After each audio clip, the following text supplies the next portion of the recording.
LCB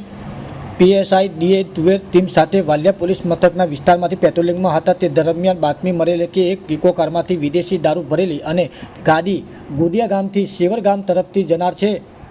એલસીબીની ટીમે આ બાતમીના આધારે ગોડિયા ગામથી સેવર ગામ તરફ જતા રોડ ઉપર વોચ ગોઠવી હતી અને કાર આવતા તેનો રોકી તપાસ કરતા તેમાંથી વિદેશી દારૂનો જથ્થો મળી આવ્યો હતો। એલસીબીએ કુલ 513 નંગ બોટલો તથા બિયરની ટીન મળી ₹51,300નો વિદેશી દારૂનો જથ્થો તેમજ ઇકો ગાડી સહિત કુલ ₹2,51,800નો મુદ્દામાલ કબજે કરી ઇકો ગાડીના ચાલકને પૂછપરછ કરાતા તેના ગામના કિરણ વસાવા બંને ભેગા મળીને